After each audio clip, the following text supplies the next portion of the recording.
The 35th General Congregation of the Society of Jesus was held at the beginning of the year 2008. In Decree 2, titled "The Fire That Kindles Other Fires," a line reads thus: "Our lives must provoke the questions, who are you that you do these things and that you do them in this way?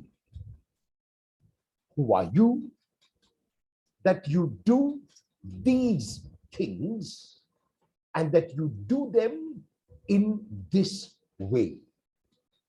Through this, the members of the Society of Jesus, the Jesuits, are exhorted to manifest, especially in the ceaseless world of noise and simulation, a strong sense of the sacred, inseparably joined to involvement in the world. These words can well be used to summarize the challenges that the gospel text of today places before us. The background of these verses of the gospel text is the episode in which Jesus washes the feet of his disciples. It is a gesture that is not merely symbolic or only a lesson in humility, it is a prophetic gesture. Jesus is showing through this prophetic gesture what his disciples are expected to do, what his disciples are expected to be. Jesus wanted their actions to stem from what they are expected to be. The German mystic Meister Eckhart says very beautifully, "You should bother less about what you ought to do and think more about what you ought to be.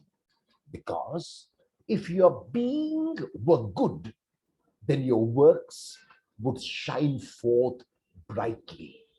So Jesus wanted their actions to stem from their being.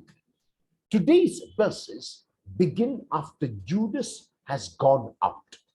He has decided not to be part of what Jesus expects him to be. He has decided to opt out, and Jesus has to let him go. It is in this context, and even in the midst of impending betrayal and deceitfulness, that Jesus gives a new command. To be sure, the command per se is not new. It forms part of the Torah in the Old Testament. What is new about it is the command to love has its roots in the incarnation. God's love for the world was so great that God could only send his Son as a perfect manifestation of that love. God loved the world before the Son by sending messengers, by sending prophets, by sending blessings. And now, in the fullness of time, God showed that total, unconditional, incomprehensible, unfathomable love by sending his Son.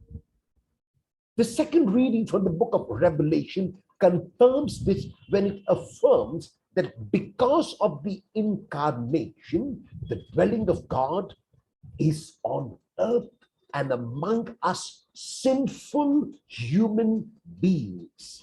God dwells with humans and manifests that love to them in wiping away every tear from their eye and taking away their crying, their mourning, and their pain. The disciples are asked to enter into that same love. They will show that they have entered into this love by keeping the commandment of love, by loving tangibly and with no expectation of reward.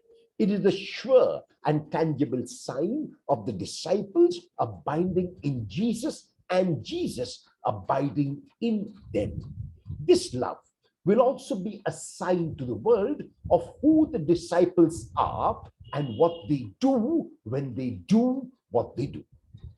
The first Christian community continued to give this sign because of which many people experienced it and were drawn to their way of life.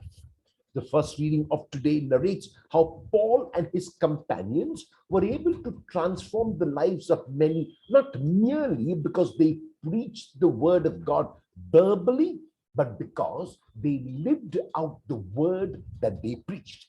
They were unafraid to continue to love even in the midst of persecution and rejection because their love did not depend on the response of the other. What mattered to them was that love must be proclaimed. What mattered to them was that the love that God had made incarnate in Jesus was to be made known to all. It was a love that had to be shared. What mattered to them was that no matter how arduous the road ahead of them was, no matter how terrifying the terrain, they would continue to persevere in love, and they would continue to persevere to love. They were thus instrumental in giving us a glimpse of those who encountered them, of the new heaven and the new earth that the second reading of today speaks about. The first heaven and first earth was a heaven and earth that had not the privilege of witnessing and experiencing incarnation. It had passed away because of the coming of Christ and his gift of unconditional and eternal love. The new heaven and new earth that the first Christian community experienced in Jesus and wanted to share with others was a situation in which there would be no more sea and therefore no more negatives, because all that was negative would fade with the coming of the positive, unrestricted, and unreserved love. Today, more than 2,000 years after the inauguration of that new heaven and new earth, the challenge remains. The Christian community of today has to waken to this challenge and call to give a glimpse of what was through the coming of Christ, and so what can be even today.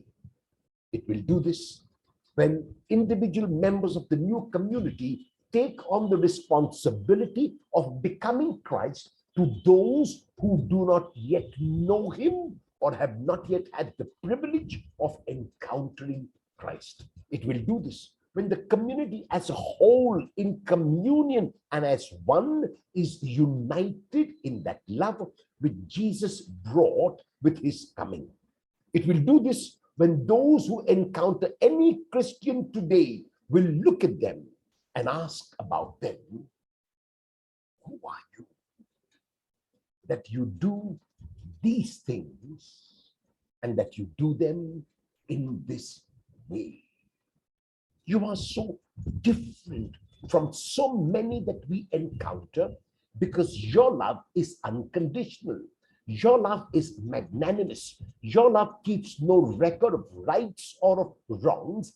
How is it possible for you to continue to love consistently and constantly? To love with no expectation of reward, even when the other is ungrateful. And they ask again, because our inspiration is the Lord, who are you that you do these things and that you continue to do them in